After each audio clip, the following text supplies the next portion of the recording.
real quick, Fred Warner's a freaking stud. Fred Warner is a freaking stud. I think what's kind of discouraging about this team is it doesn't have a standard.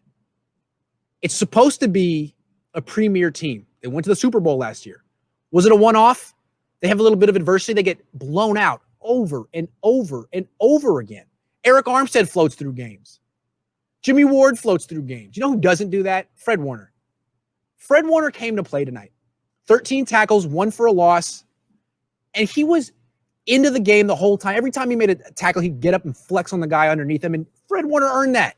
Fred Warner was emotionally locked in ways that no other 49ers were, and that I could tell. He's a captain. He's the leader of the team, not George Kittle, not Jimmy Garoppolo, not even Kyle Shanahan from the looks of it tonight.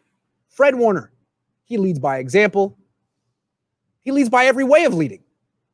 And I love watching him. 23 years old.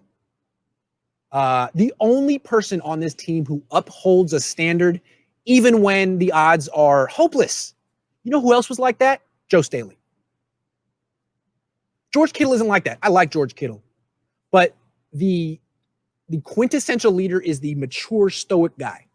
That's Fred Warner. Remember that video from training camp where 27-year-old George Kittle is singing Avril Lavigne, and it's real cute, you know?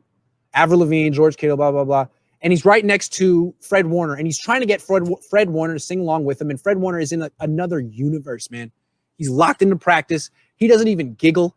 It doesn't even seem like he's really aware of what George Kittle's doing, and if he is aware, he looks maybe slightly annoyed. Or just oblivious. That's Fred Warner.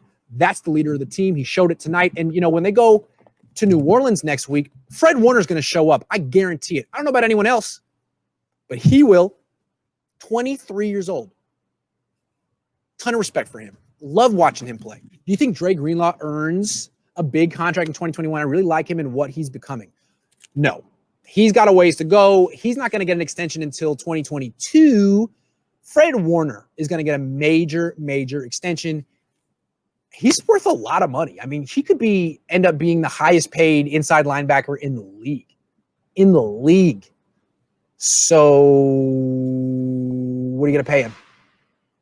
I think that's partially the reason the Niners traded Quan Alexander. They're looking to next year, looking how well Fred Warner's playing. Like, man, we can't even begin to give him an offer that's respectful.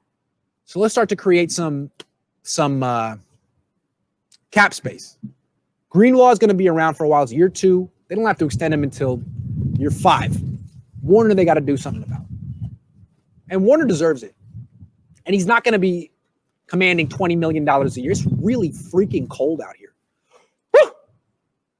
I should go home before I get pneumonia, as my grandma would say. You get pneumonia. She didn't talk like that, though. My Italian grandma, she would always talk about pneumonia. Sounded awful.